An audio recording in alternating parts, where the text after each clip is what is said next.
you never really lose her. You lose yourself trying to keep her.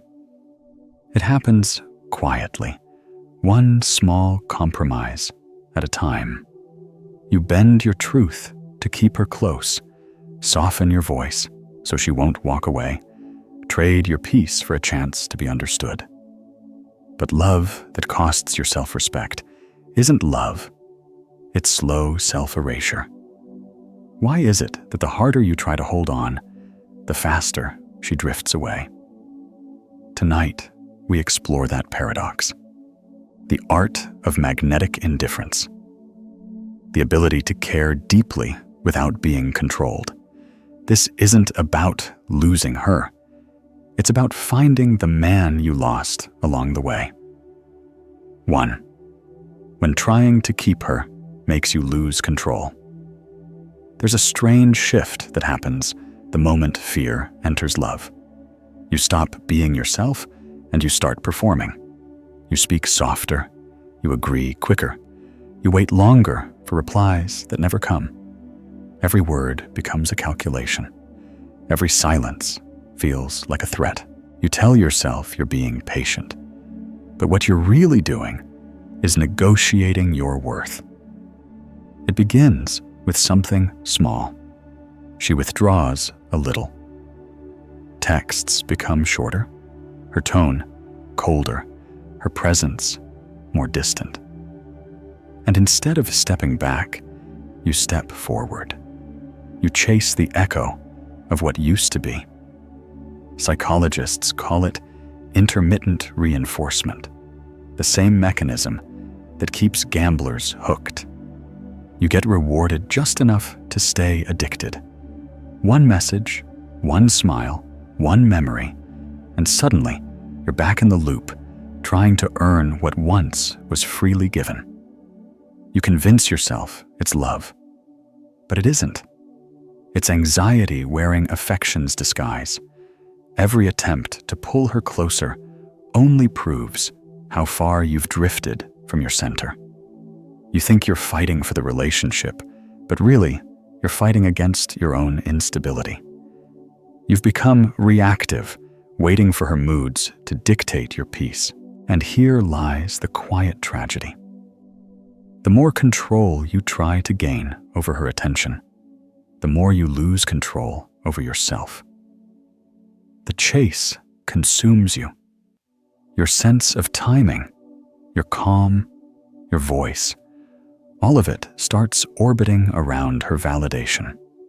You forget what it felt like to act from intention instead of desperation. Why do men do this? Because the modern man has been taught that effort equals love.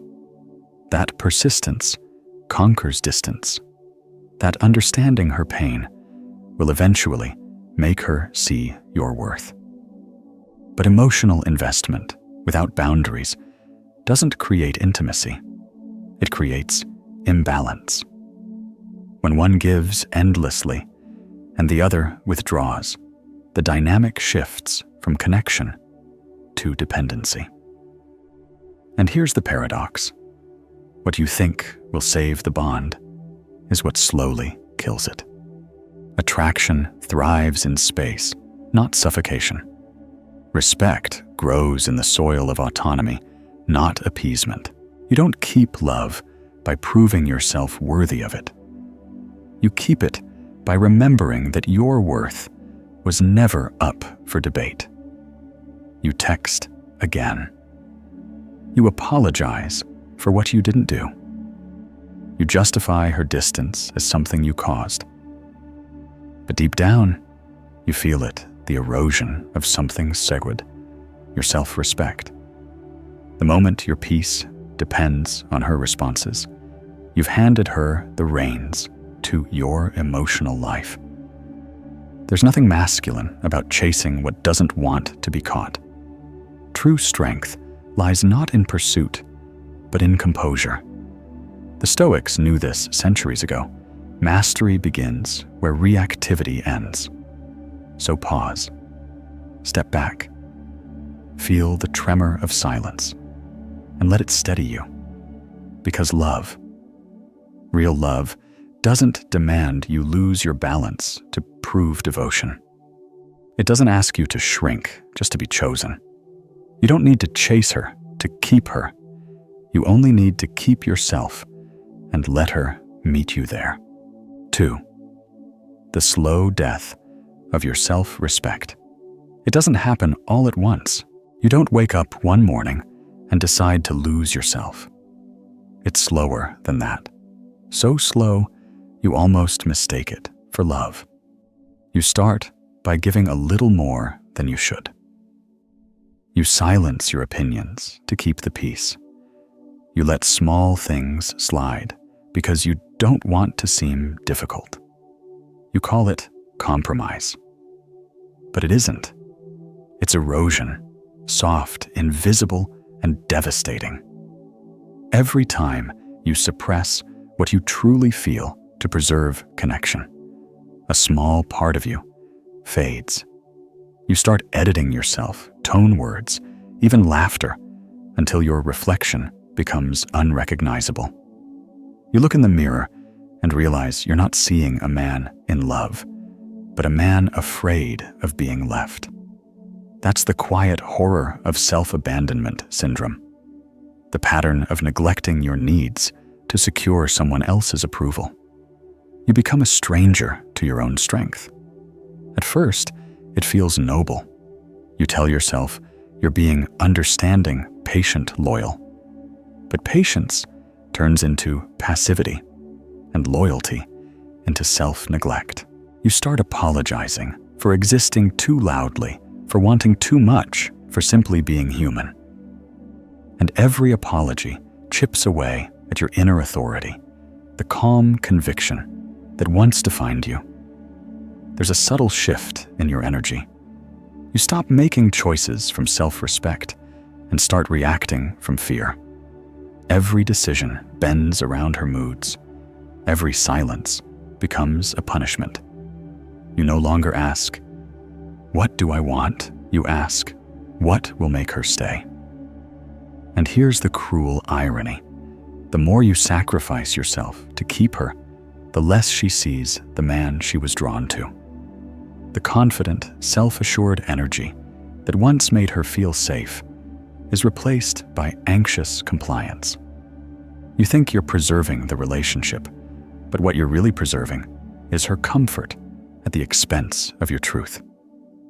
She didn't destroy you. You did that slowly, willingly, out of love misunderstood.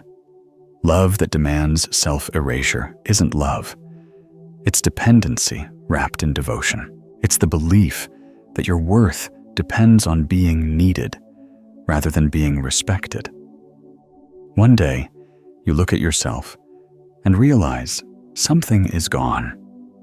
Not her, not the warmth, not the memories, but you. The voice that once guided your decisions is now faint. The man who once stood tall now flinches at the sound of distance. You've been trying to save what's left of us while quietly burying what's left of you. This is how self-respect dies, not in one grand betrayal, but in 1,000 quiet surrenders. A text you shouldn't have sent, a boundary you didn't hold, a truth you swallowed because it might hurt her feelings. But here's the awakening. The only thing more painful than losing her is realizing you lost yourself trying to keep her. That's when clarity cuts through the fog. You begin to see that real love doesn't demand you shrink to fit someone else's comfort zone. Real love requires two whole people, not one disappearing to make room for the other. So the next time you feel the urge to chase, to explain, to bend, pause. Ask yourself, am I doing this out of love or out of fear of being forgotten?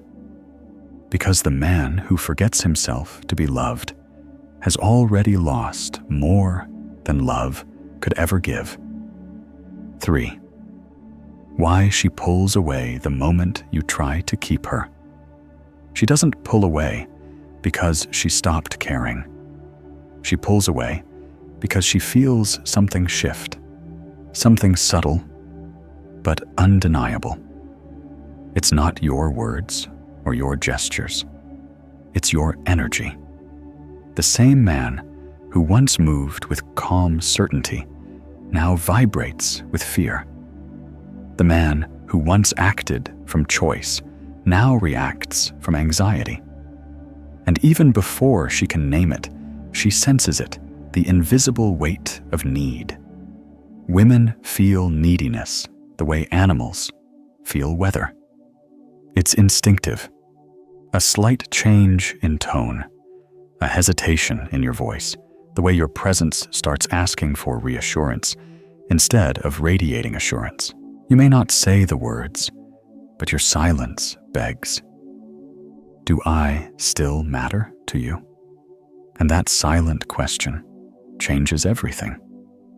In the early stages of attraction, your energy was grounded.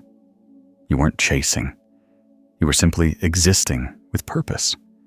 You had direction, focus, rhythm. That steadiness created the magnetic field that drew her in. But when fear enters, when your peace begins to depend on her response, you break the polarity that held everything together. What once felt like confidence now feels like grasping. What once felt like safety now feels like pressure. This isn't conscious cruelty. It's biology and psychology intertwined. In female psychology, attraction isn't sustained by constant reassurance. It's sustained by emotional polarity. When she senses that your happiness now hangs on her approval, her subconscious withdraws to restore balance. It's the same principle as breathing.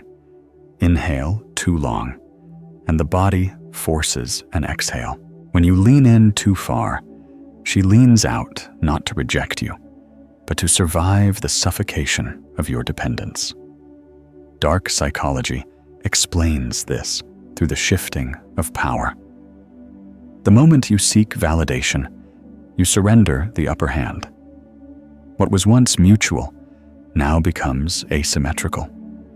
She chooses, you wait. She becomes the prize, you become the pursuer. The dynamic flips, and respect begins to erode, not because she wants to hurt you, but because power has moved. It's the oldest dynamic in human relationships, the anxious avoidant loop. One partner seeks closeness to ease fear. The other creates distance to regain autonomy. The anxious man texts to feel connected. The avoidant woman withdraws to feel free. The harder he tries, the more trapped she feels. The more she retreats, the more desperate he becomes. Both feel misunderstood, yet both are playing out a script written long before they met. And here's where many men fail to see the deeper truth. When she pulls away, it's not always rejection. Often, it's reflection. She's mirroring your imbalance back to you. She's showing you where your peace still depends on her presence. In that moment, you are not losing her. You are being tested. Tested to see if you can remain centered when affection is uncertain, if you can hold your frame when approval is withheld. Because true attraction doesn't bloom under pressure. It breathes in space. It thrives in the silent confidence of a man who can love without collapsing. A man who understands that connection cannot be forced, only invited. So when she grows distant, don't panic. Don't fill the silence with explanations or apologies she never asked for. Step back. Let the air return to the room. Your stillness is not indifference, it's gravity. and gravity doesn't chase, it pulls. Most men fail this test because they mistake detachment for disinterest. They think staying calm means losing her. But the opposite is true. When you stay calm, you remind her why she was drawn to you in the first place. She doesn't want to control you. She wants to trust you. She wants to feel your steadiness, even when emotions swirl. So the next time she pulls away, don't follow the panic that says, do something. Do nothing intentionally. Hold your ground. Because if it's real, she will feel your calm more than she ever felt your chase. You were never meant to beg for closeness. You were meant to embody it. And the moment you remember that she'll stop running, not because you reached for her, but because she finally feels safe enough to come back. 4. The Stoic mirror. Seeing the man you lost. There comes a moment, often quiet and inconvenient, when you finally stop chasing and start really looking at yourself. Not through the eyes of the woman you tried to keep, nor through the blurred reflection of her approval, but through the mirror of truth. At first, the glass feels fogged, almost foreign. You stare and see the outline of a man who once stood taller, spoke slower, breathed easier. Somewhere along the way, that man disappeared. Not because she took him, but because you let him fade. The Stoics taught that the only thing we truly own is ourselves, our actions, our choices, our integrity. Everything else, her affection, her attention, the story you thought you were building together, is on loan from fate. You can influence, but never possess. You can love, but never control. And when you finally accept that the fog on the mirror begins to lift, so stand there, face yourself without excuses. Ask, when did I start negotiating my worth? When did I confuse being kind with being weak? When did I stop being the man I once promised myself to be? The answers are rarely gentle, but they are cleansing, because every time you name the truth, you reclaim a piece of your reflection. Now, write it down, your standards statement. The 3 principles you will no longer betray, no matter who stands before you. Maybe it's, I will not beg for connection that costs me my peace. I will not apologize for boundaries that protect my dignity. I will not explain myself to those committed to misunderstanding me. These are not rules to control others. They are reminders to stay sovereign, to be the still point in your own life, the unshakable center that love may orbit but never rule. Marcus Aurelius wrote, "If it is not right, do not do it. If it is not true, do not say it." Those words are not just moral instructions. They are armor. In moments of confusion, they return you to clarity. Because when you act from what is right instead of what is reactive, your peace becomes immovable. The Stoic mirror doesn't lie, but it also doesn't condemn. It simply reflects. It shows you the cost of every self-betrayal and the possibility of every restoration. It invites you to stop seeking validation and start living with alignment. Look again. The man staring back at you isn't broken. He's just been buried under layers of adaptation, trying to please, to fix, to be chosen. But underneath all that effort lies something unkillable, your standard, your quiet law, the part of you that refuses to live smaller, just to be loved louder. When you stop defending your mistakes and start defending your values, everything changes. You no longer explain why you stayed too long, why you tolerated disrespect, why you ignored your intuition. You understand. And that understanding is freedom. The mirror clears completely now. The eyes staring back at you are not desperate or apologetic, they're calm. They've seen enough chaos to recognize the sacredness of peace. And that's the turning point. Respect doesn't begin when she notices your worth. It begins when you refuse to argue with your own reflection. When you decide that your silence, your standards, your discipline are no longer negotiable. Because the truth is, she was never the one who needed to see you clearly. You were. Magnetic indifference, the power of not needing her. There's a difference between being lulled and being calm, between detachment born from fear and indifference born from wisdom. The first is defensive. You close your heart to avoid pain. The second is deliberate. You keep it open, but refuse to let it be ruled. That's magnetic indifference. Caring without being controlled.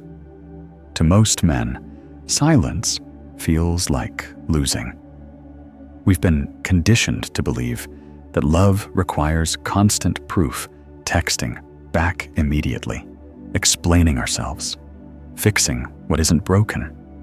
But what if silence wasn't surrender? What if it was alignment? A way of saying, I value peace more than performance. Coldness is a reaction. It's the armor of someone still haunted by rejection. But indifference in its higher form is a discipline. It's not about pretending you don't care. It's about caring wisely. It's the art of staying emotionally available while spiritually unshaken. When a man learns this balance, something subtle but profound shifts in his energy. He stops grasping for validation and starts radiating composure. His presence no longer pleads, it simply is. And paradoxically, that's when she feels the pull again. Not because he's playing games, but because his peace has become rare. You see, the modern dating dynamic is built on dopamine economics. Every message, every like, every small response releases a hit of reward. It's an invisible loop of stimulus and craving. When you break that loop, not out of manipulation, but out of self-respect, you disrupt the pattern. Your silence forces a recalibration. She begins to notice the space where your energy once flooded her attention. That absence becomes its own kind of gravity. But here's what separates true indifference from emotional games intention. The immature man goes silent to punish. The grounded man goes silent to balance. One acts from ego, the other from equilibrium. The first seeks to provoke reaction, the second to restore clarity. Indifference is not withdrawal. It's containment. It's understanding that not every feeling deserves expression, and not every impulse deserves action. It's knowing that your emotions are yours to master, not hers to manage. Think of it like tuning an instrument. Every time you overreact, you tighten the strings too much until the music becomes noise. Every time you detach completely, you loosen them until there's no sound at all. Magnetic indifference is the midpoint, precise tension, deliberate restraint. You don't chase, you calibrate. And calibration isn't passive, it's awareness. It's observing your impulses before they command you. It's the brief pause between emotion and action where power quietly resides. The Stoics called it prohairesis, the faculty of choice, the ability to govern your internal state regardless of external chaos. When she withdraws, you don't chase. When she tests, you don't defend. When she returns, you don't gloat. You remain steady, not to appear strong, but because strength no longer requires display. This steadiness creates something rare in today's world. A man who is both emotionally intelligent and emotionally independent. A man who doesn't need to be chosen to feel valuable. A man whose self-worth isn't reactive, but rooted. In a culture that rewards loud gestures and instant validation, your calm becomes revolutionary. You stand out, not because you try harder, but because you no longer need to. Your restraint becomes magnetism.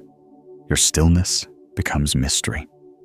Women feel it immediately, the shift from trying to impress to being at peace. It's not arrogance, it's alignment. It's a quiet signal that says, I'm not here to compete for affection. I'm here to share it, if it's mutual. So when the next silence arrives, don't rush to fill it. Let it breathe. Let it test your center. Because that's where your real power lives, not in convincing her to stay, but in knowing you'll remain whole if she doesn't. He doesn't chase. He calibrates. And in that calibration lies everything a man ever needed to reclaim himself.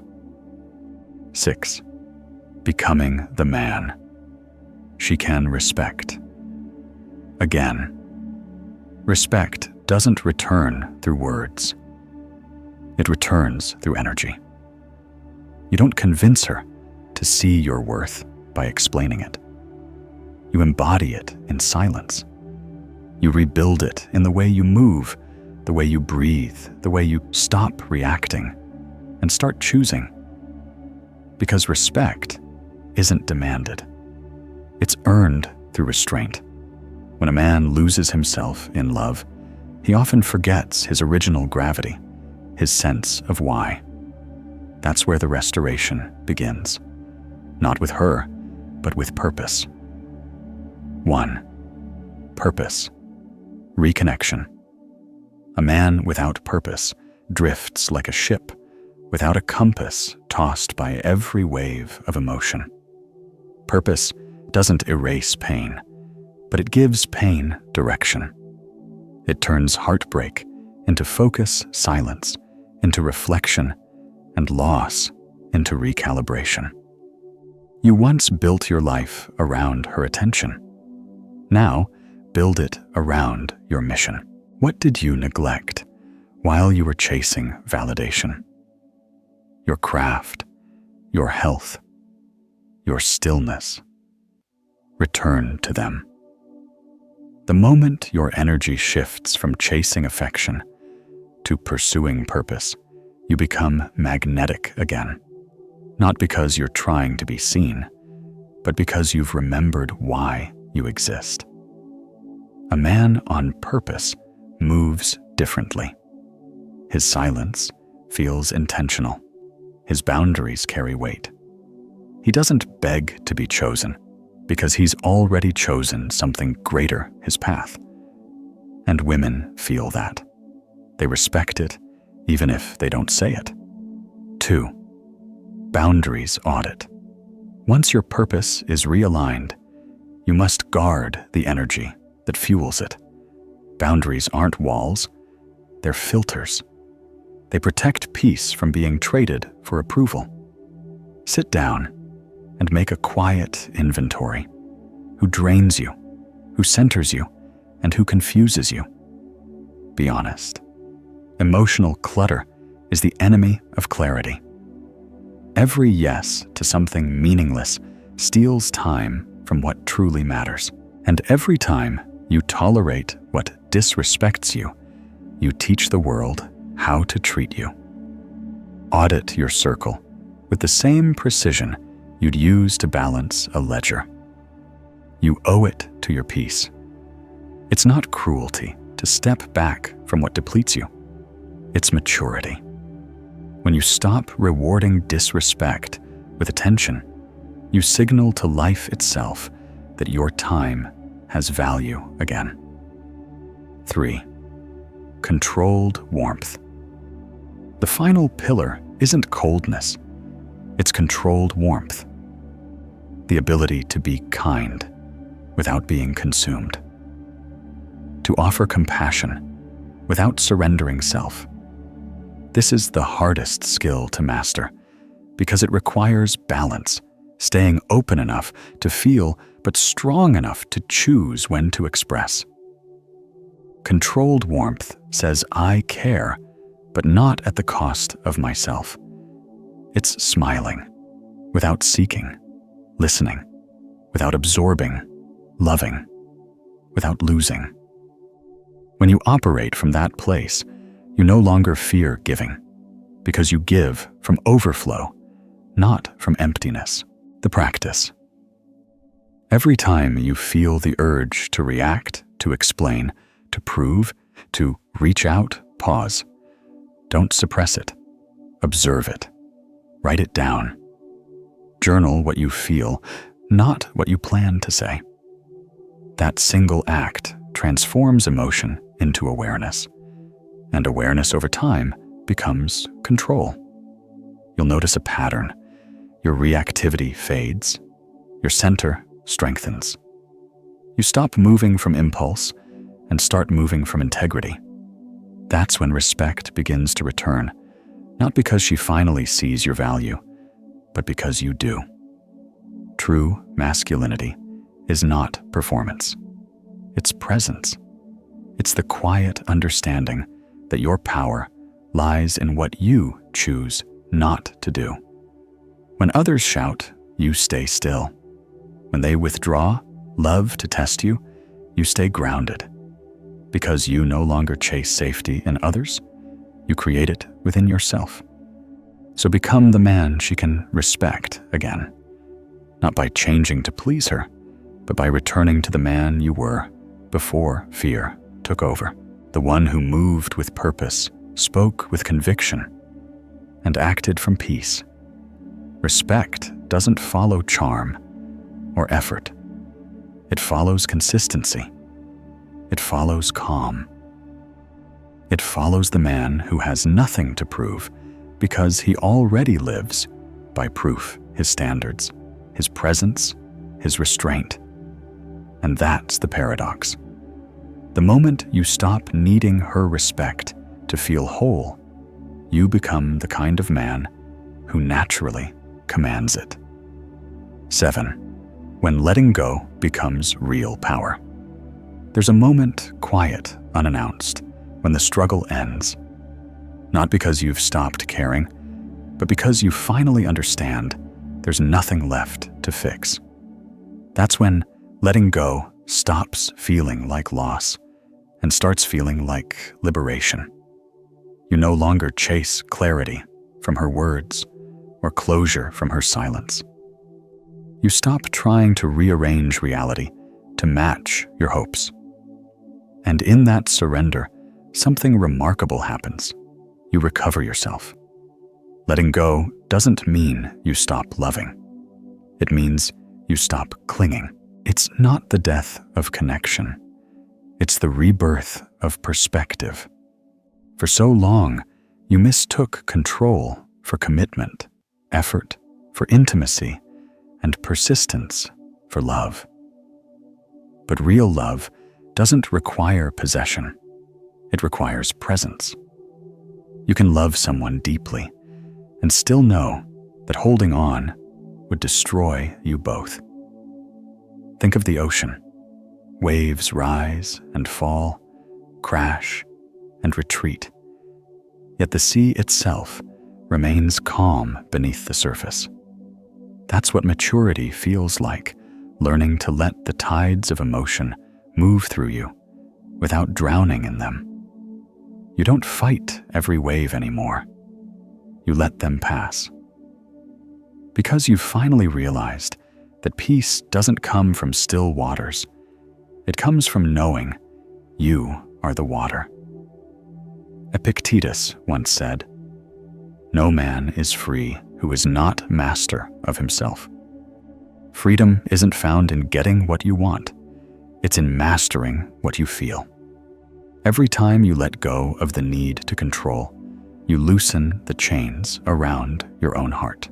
Every time you stop chasing what's leaving, you make space for what's meant. Letting go isn't a weakness. It's a reclamation of your will.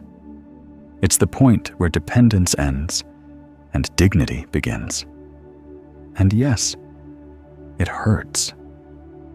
The silence feels heavy at first.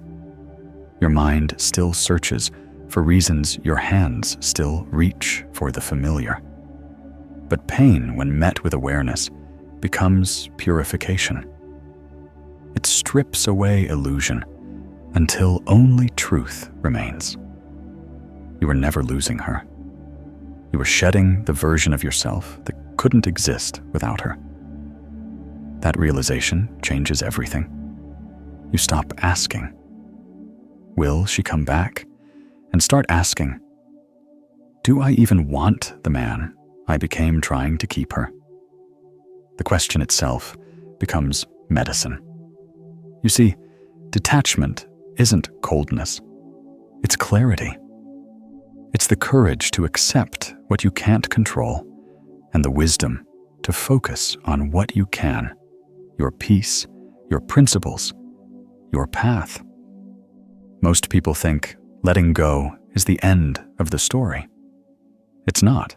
It's the beginning of authorship.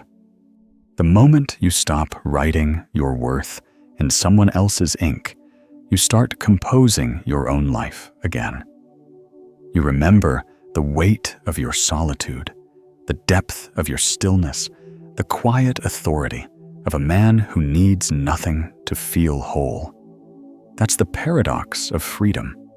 It doesn't roar, it hums. It doesn't demand attention. It commands it.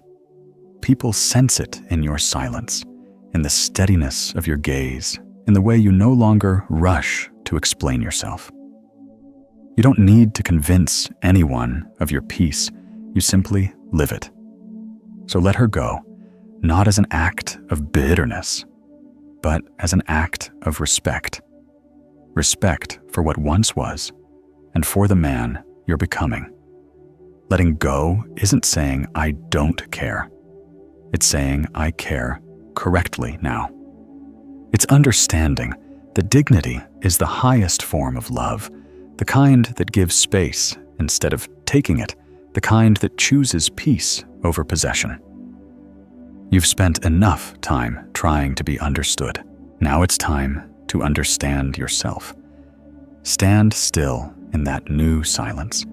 Feel how light it is, without the weight of needing to be needed. Because in the end, letting go doesn't make you smaller. It makes you vast. Like the ocean unbothered by the waves that come and go, steady, endless, and free. The practice of reclaiming yourself. Tonight, sit with your thoughts in silence. No music, no distractions, just you and the echo of your own honesty. Write down one boundary you will never cross again, even for love. Not out of anger, but out of respect for the man who's learning to protect his peace. And when you finish, read it slowly. Let it remind you that this time, you're not rebuilding to win her back. You're rebuilding to win yourself back. Because strength isn't loud. It's the quiet decision to stay centered when everything tries to pull you off balance. It's the art of loving without losing your foundation. If this message reached you, if you felt that pull toward stillness, stay. Subscribe to Stoic Magnet, where we learn that true power doesn't chase. It simply stands firm. Strength, after all, begins in the silence you choose to keep.